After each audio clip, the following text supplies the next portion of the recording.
Hello friends. So basically आज जो है हम लोग एक्सपेरिमेंट कर रहे हैं, इसका नाम है LCR parallel resonance. And LCR parallel resonance, ये जो एक्सपेरिमेंट है, ये एक्सपेरिमेंट की जो थियरी है, ये आपको 12th स्टैंडर्ड में जो चैप्टर था जिसका नाम था AC सर्किट्स, वहाँ पर इसकी पूरी डिटेल्ड थियरी थी। एंड ये थियरी जो है फर्स्ट ईयर BSc में भी है और थोड़ी सी सेकेंड ईयर BSc में भी है। तो यहाँ पर अभी हम लोग इसको एक्सपेरिमेंट को कर रहे हैं। ये सेकंड ईयर BSc का एक्सपेरिमेंट है, LCR पैरेलल रेजोनेंस। तो आइए इसके कनेक्शंस हम लोग स्टार्ट करते हैं। सो हमारी एक स्टूडेंट है राबिया, वो एक्सपेरिमेंट जो है अभी बेसिकली कनेक्शंस करके हमें दिखाएंगी। चलिए बेटा कनेक्शंस कीजिए। तो साइन वेव जनरेटर, मतलब यानी कि ये जो साइन वेव जनरेटर है, ये साइन वेव जनरेटर, ये चीज़ है। ठीक है, तो ये साइन वेव जनरेटर के वायर्स कहाँ कहाँ लग रहे हैं, तो आप देख सकते हैं एक वायर तो जा रहा है आपका AC करंट मीटर में। ये है AC करंट मीटर, देखिए ये AC करंट मीटर। तो आपका साइन वेव जनरेटर का एक वायर AC करंट मीटर में जाएगा और एक वायर जो जाएगा वो कॉमन जाएगा किसको, कॉइल को। कॉइल मतलब इंडक्टेंस एंड कैपेसिटेंस को। तो देखिए यहाँ पे इंडक्टेंस रखा हुआ है, आप देख सकते हैं ये कॉइल है 100 मिली हेनरी वाला। सो इस पे एक वायर जाना चाहिए, है ना, इस पे। एंड एक वायर जो है बेसिकली आपको कैपेसिटेंस पे जाना चाहिए। तो ये है हमारा कैपेसिटेंस। देखिए इसमें सब वैल्यूज देखिए ना, pico farad, micro farad, sorry pico, nano and यहाँ पे, हाँ यहाँ पे माइक्रो में लिखी हुई है ना, सब नैनो है ये। ओके, तो ये कैपेसिटेंस है। तो इन दोनों के कॉमन पे एक जाना चाहिए वायर। लगाइए बेटा। सो साइन वेव जनरेटर से आपने एक वायर निकाला एंड आपने लगा दिया कहाँ पे, करंट मीटर में एक लगा दिया। गुड। सो एक वायर वहाँ से निकल के करंट मीटर में लग चुका है। इसमें कोई प्लस माइनस नहीं होता है, देखिए ना, इसलिए दोनों यहाँ पे लाल बना के दिया हुआ है। तो ये AC है ना, तो इसमें कहीं पे भी लगा सकते हैं, ऊपर या नीचे कहीं भी लगा सकते हैं। चलिए आपने एक वायर लगा दिया, दूसरा वायर लगाइए भाई। तो दूसरा वायर जो करंट मीटर का है, अकॉर्डिंग टू द डायग्राम, ये जा रहा है रेजिस्टेंस बॉक्स में, है ना। तो रेजिस्टेंस बॉक्स में डालिए भाई। ओके, तो रेजिस्टेंस बॉक्स में डाल दिया। ठीक है, तो आपको यहाँ पे नजर आ रहा होगा रेजिस्टेंस बॉक्स में डाला गया है ना दूसरा वायर। सो दूसरा वायर जो है करंट मीटर से रेजिस्टेंस बॉक्स में चला गया। सो करंट मीटर से दूसरा वायर ये निकाल के बच्ची ने डाल दिया है रेजिस्टेंस बॉक्स में, आप देख सकते हैं, है ना। ये वाला वायर रेजिस्टेंस बॉक्स में चला गया। अब आपने क्या किया, रेजिस्टेंस बॉक्स से निकाल के कहाँ डाला है बेटा, कॉइल में डाला है। तो देखिए यहाँ पे देखिए, रेजिस्टेंस बॉक्स से निकल के कॉइल में भी जा रहा है और कैपेसिटर में भी जा रहा है, साथ में दोनों में जा रहा है ना। तो दोनों साथ में आपने लगाया कि नहीं लगाया, लगाइए अभी। तो ये वाला जो वायर है रेजिस्टेंस बॉक्स का, कहाँ गया है, कॉइल में एंड कैपेसिटेंस में ना। देखिए राबिया जी ने लगा दिया है, तो रेजिस्टेंस से निकला ये वायर और कॉमन चला गया किसको, देखो दोनों को कॉमन चला गया किसको, एक तो इंडक्टेंस को भी चला गया और एक कैपेसिटेंस को भी चला गया, है ना। तो दोनों चीज़ों को लग चुका है। ठीक है, अब आगे आगे कनेक्शन। और अब इन दोनों का जो कॉइल और कैपेसिटेंस है, इन दोनों का जो कॉमन है, कॉइल और कैपेसिटर का जो कॉमन है, वो यहाँ से निकल के बेसिकली साइन वेव जनरेटर को वापस लौट जाना चाहिए। तो देखिए, तो यहाँ पर जो मतलब यानी कि कॉइल और कैपेसिटर का कॉमन है, तो ये तो हो गया कॉइल, ये हो गया कॉइल और ये हो गया कैपेसिटर। इन दोनों का कॉमन कहाँ जाना चाहिए, जाना चाहिए साइन वेव जनरेटर में। तो इस तरीके से पूरे सर्किट कनेक्शन आपने कंप्लीट कर लिए, बहुत ही सिंपल है। अब यहाँ पे देखिए क्या दिया हुआ है कि जो ये वोल्ट मीटर है ना, उसको कैपेसिटर के अक्रॉस लगा दो। तो इसके वोल्ट मीटर के दोनों पैर लीजिए और कैपेसिटर पे लगा दीजिए राबिया जी। तो कैपेसिटर जो है, या फिर इंडक्टर पे भी लगा सकते हैं, बिकॉज इंडक्टर और कैपेसिटर दोनों पैरेलल में कनेक्टेड हैं। तो देखो ना, आप चाहे वोल्ट मीटर इधर लगाओ चाहे ऊपर लगाओ, एक ही बात है, बिकॉज दोनों के पैर आपस में जुड़े हुए हैं, है ना। तो ये आप कैसा भी करके लगा सकते हैं। तो आपने जो है यहाँ पे लगा दिया, इंडक्टर पे लगा दिया। सो सर्किट कनेक्शन बिल्कुल परफेक्ट हो चुका है। थैंक यू राबिया जी। तो बेसिकली ये जो वोल्ट मीटर है, इसको हम लोग है ना म्यूचुअल इंडक्टेंस पे लगा रहे हैं। लेकिन अब एक बात मुझे जस्ट अभी क्लिक हुई कि इसे बार बार रिमूव करना पड़ेगा, बिकॉज हमारे पास 2 वोल्ट मीटर अभी नहीं है, मतलब हैं बट वो यूज़ कर रहे हैं दूसरे बच्चे। तो अभी फिलहाल एक ही वोल्ट मीटर है और इसी से हमें इनपुट का वोल्टेज भी बार बार है ना 2 पे सेट करना है, बार बार सेट करना पड़ेगा, क्योंकि हम यहाँ पे जब फ्रीक्वेंसी बदलेंगे ना, तो वोल्टेज थोड़ा सा ड्रॉप हो जाता है, चेंज हो जाता है, कभी बार राइज भी होता है बट चेंज हो जाता है। तो इसलिए इसको है ना हम लोग ने एकदम फ्री वाला वायर्स लगाया है, क्योंकि कभी हम इनपुट पे यहाँ लगाएंगे, कभी हम लोग है ना इंडक्टर के अक्रॉस वोल्टेज देखेंगे, कभी इनपुट पे लगाएंगे, कभी इंडक्टर के अक्रॉस देखेंगे। इंडक्टर के कैपेसिटर दोनों में से किधर भी लगा सकते हैं चेक करने के लिए, ठीक है। लेकिन मान लो यहाँ पे लगा रहे हैं, तो इंडक्टर पे एक बार लगाया, एक बार इधर लगाया, तो इसलिए इसके पैर है ना ऐसे बनाना क्लिप वाले लीजिए, ताकि एक बार इधर चेक कर लिया जाए, फिर एक बार यही चीज़ से यहाँ चेक कर लिया जाए, फिर एक बार यहाँ, फिर एक बार यहाँ। इसकी एकदम फ्री पैर रखिए, इसको है ना ऐसा मतलब बांधने वाला मत लगा दीजिए, बनाना क्लिप टाइप का यूज़ कीजिए। चलिए अब हम लोग आगे बढ़ते हैं और रीडिंग स्टार्ट करते हैं। तो ये जो है देखिए, फ्रीक्वेंसी बेसिकली 20 सेट करना है। अच्छा, यहाँ पे मैं लिखना भूल गया, मतलब ये बच्ची ने पहले से निकाल के रखा हुआ है।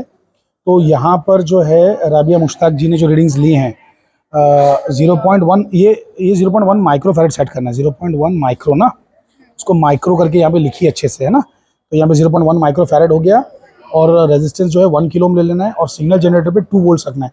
तो चलिए देखते हैं ये सब कुछ सेट किया है राबिया जी ने कि नहीं। तो यहाँ पर ये पिको फैरेड है, पिको है, पिको है, पिको है, सॉरी नैनो है, नैनो है, ये माइक्रो है, लेकिन ये तो 1 माइक्रो है, मुझे तो 0.1 चाहिए, तो मैं माइक्रो यूज़ ही नहीं करूँगा, सबको 0 पे रखो। देखो ये 0 पे दिख रहा है, वैसे ही हर एक को 0 पे रखो, ये 0 दिख रहा है, 0 दिख रहा है, 0 दिख रहा है, हर एक को 0 पे रखो। ये वाला यूज़ करो 100 नैनो फैरेड वाला। तो इसमें जब तुम, ये हो गया 0 और ये हो गया 1, जब इसको तुम 1 रखोगे तो 1 इंटू 100 करना है। तो ये 100 नैनो फैरेड पे तुमने रख दिया, 1 पे रखने पे मतलब तुमने 100 नैनो फैरेड रख दिया। तो एक सेकंड, 100 नैनो फैरेड का क्या मतलब है, इधर देखो। सो बेसिकली 100 नैनो, नैनो का मतलब होता है 10⁻⁻⁹। तो ये हो जाएगा आपका 10⁻² इंटू 10⁻⁻⁹, जिसका मतलब होता है 10⁻⁻⁷, जिसका मतलब होता है 0.1 इंटू 10⁻⁻�6, जिसका मतलब होता है 0.1 माइक्रो फैरेड।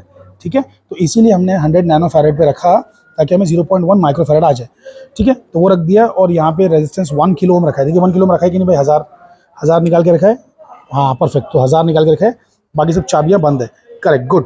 तो जो है आपने 100 पे रख दिया, तो ये हो गया। और 2 वोल्ट पे सेट किया है कि नहीं बच्चा, इधर से सेट कीजिए। अच्छा, फ्रीक्वेंसी भी 20 रखिए, पहले फ्रीक्वेंसी 20 करिए, ये 19 दिख रहा है, हल्का सा बढ़ाइए, हल्का सा, एकदम हल्का सा, एकदम हल्के हाथ से, फेदर टच, बिल्कुल फेदर, बिल्कुल, हाँ आराम से, स्मूथली, एकदम हल्का सा। इधर इधर बढ़ेगा ना बच्चा, हटाओ हटाओ हाथ हटाओ, इधर बढ़ेगा ना, इधर बढ़ता है।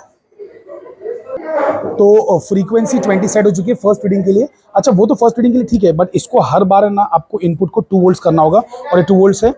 2 वोल्ट्स देखने के लिए 2 पे मत रखना, अबे ये क्योंकि ये 2 से बड़ा भी आ रहा है, 2.06 भी आ रहा है, तो 2 पे रखोगे ना तो आउट ऑफ रेंज भी हो सकता है, इसलिए 20 पे रखो। 20 पे रख के चेक करो, तो ये 2.06 हमें दिख रहा है, वोल्टेज आ चुका है। ये है आपका बेसिकली मतलब फ्रीक्वेंसी सेट। इस पे जो हमें कैपेसिटर या फिर इंडक्टर, दोनों से कोई भी एक, लेट्स से इंडक्टर के अक्रॉस का वोल्टेज मेजर करना है। तो वोल्टेज मेजर करो बेटा, कितना आ रहा है देखो जरा।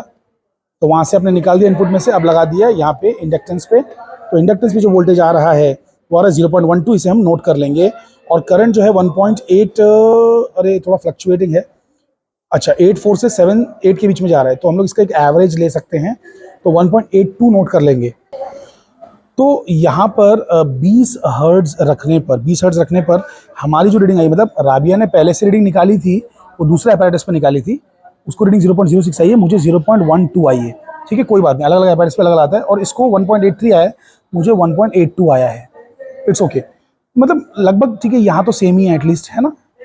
तो ये चीज़ हम अलग अलग फ्रीक्वेंसीज के लिए करेंगे। चलिए आइए नोट करते हैं और भी चीज़ें, है ना। तो एक दो और नोट करके मैं आपको दिखाता हूँ। तो बच्चा उसको फ्रीक्वेंसी को आप सेट कीजिए 50 पे सेट कीजिए फ्रीक्वेंसी को। तो फ्रीक्वेंसी को जो है 50 पे आपने थोड़ा फास्ट घुमाइए। ये जो सिग्नल जनरेटर है इसमें कौन, हाथ हटाइए बच्चा, हाथ हटाइए, हाथ हटाइए। देखिए इसमें यहाँ पर आप देख सकते हैं लो लिखा हुआ है, यहाँ पे हाई लिखा हुआ है ना, हाई। तो यहाँ पर लो फ्रीक्वेंसी, यहाँ पे हाई फ्रीक्वेंसी, तो उसको डायल को धीरे धीरे घुमाना पड़ता है। और ये 20 है या 50 है, इस पर यकीन कैसे होगा।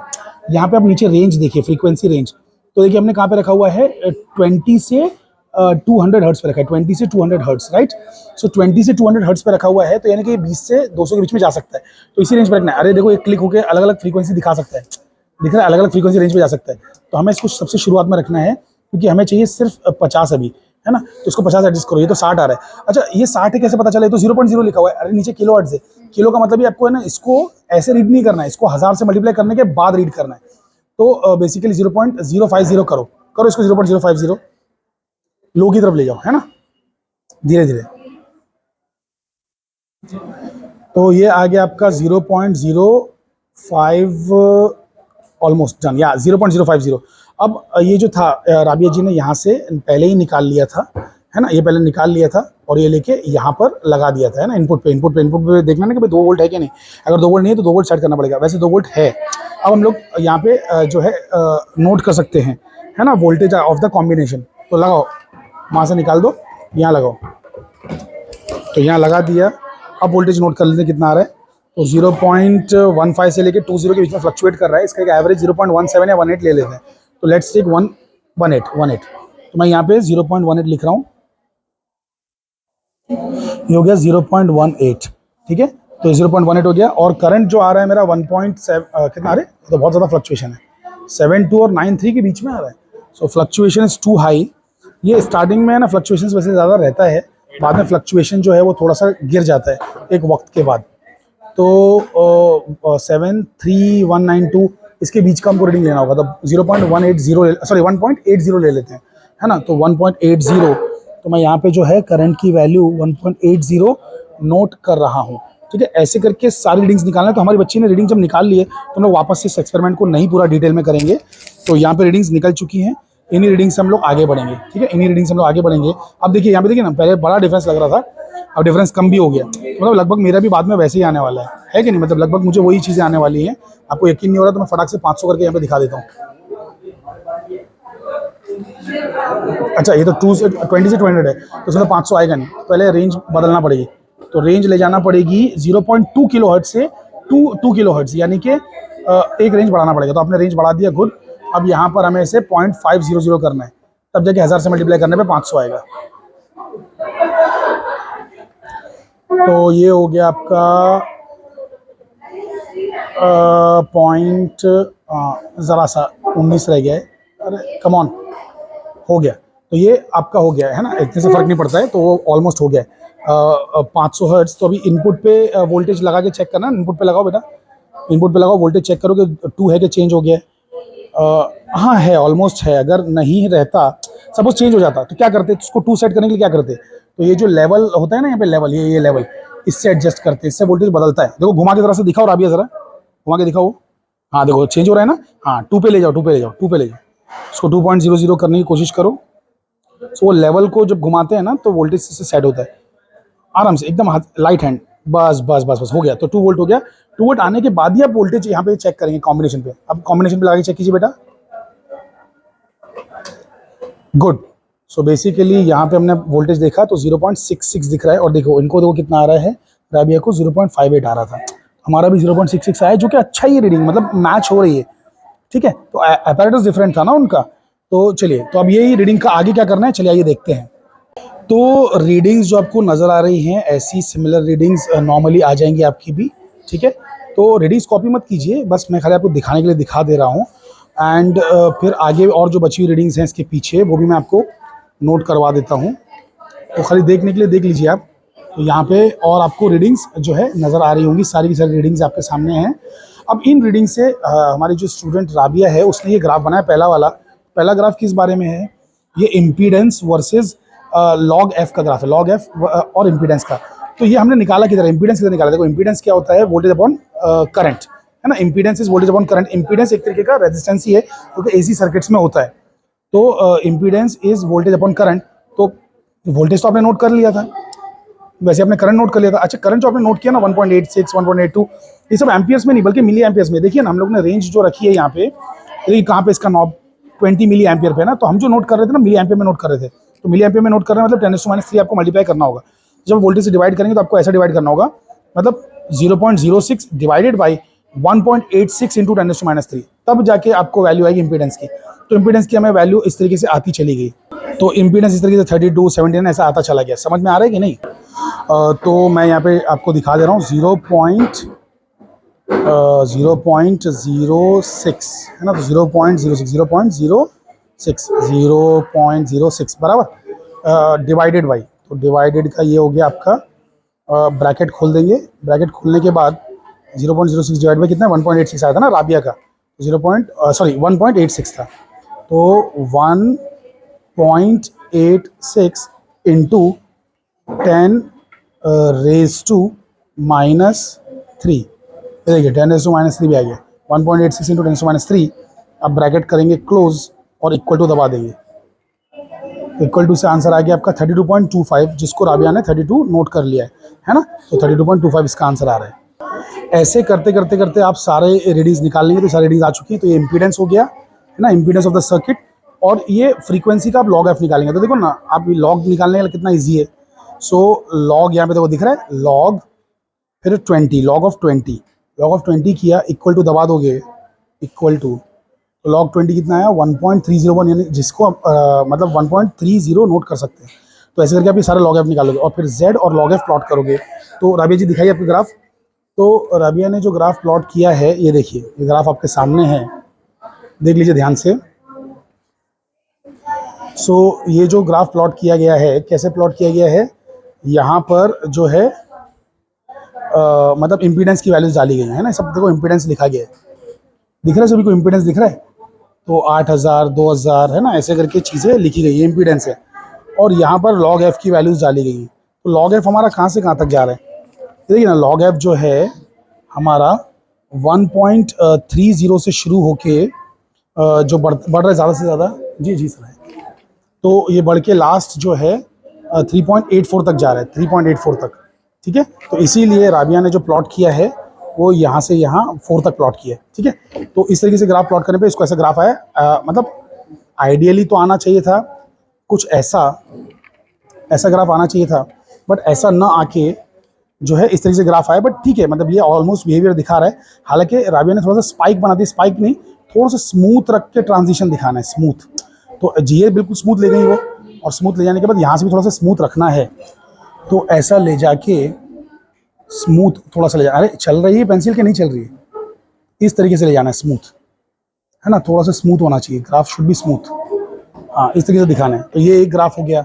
वैसे ही सिमिलरली आपको ये तो इम्पीडेंस वाला ग्राफ था, और ये था आपका करंट वाला ग्राफ, है ना। तो ये करंट वाला जो ग्राफ है, current versus log f, same आप प्लॉट करेंगे तो करंट कम होते हुए दिखेगा, इम्पीडेंस बढ़ते हुए दिखेगा। LCR पैरेलल रेजोनेंस में इम्पीडेंस बढ़ता है और करंट घटता है रेजोनेंट फ्रीक्वेंसी पे। तो करंट घटता हुआ ग्राफ वो भी दिखा दीजिए।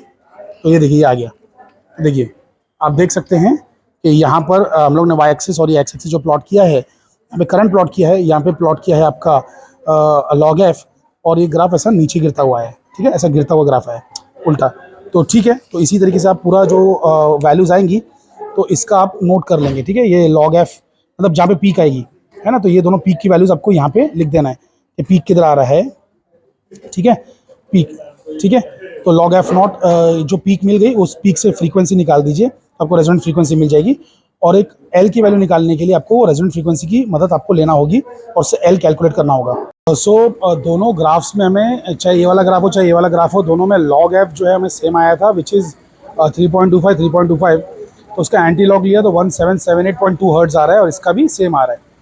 अब ये जो फ्रीक्वेंसी हमने यहाँ पे सब्स्टिट्यूट कर दी, ठीक है। तो देखो 1/4 डाला, फिर पाई की वैल्यू 3.14 डाल दी, f0 जो 1778.2 आ रहा है वो डाल दिया, उसका स्क्वायर कर दिया, और कैपेसिटर जो हमने यूज़ किया था 0.1 माइक्रोफैरड का, वो भी यहाँ पे सब्स्टिट्यूट कर दिया।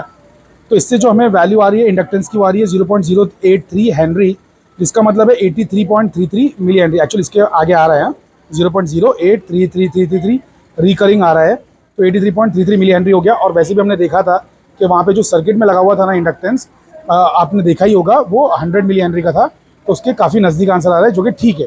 तो बेसिकली हमें जो रेजोनेंट फ्रीक्वेंसी का आया वो ये है, और इंडक्टेंस का जो वैल्यू आई वो ये है। यहाँ पे एंटी रेजोनेंट इसलिए लिखा है बिकॉज यहाँ पे करंट बढ़ नहीं रहा बल्कि करंट घट रहा है, इंपीडेंस बढ़ रहा है, इसलिए रेजोनेंट के बदले एंटी रेजोनेंट लिखा है, बट वो है रेजोनेंट ही एक्चुअल में, ठीक है। सो ये हो गया आपका रेजोनेंट फ्रीक्वेंसी, और ये हो गया इंडक्टेंस की वैल्यू। That's it.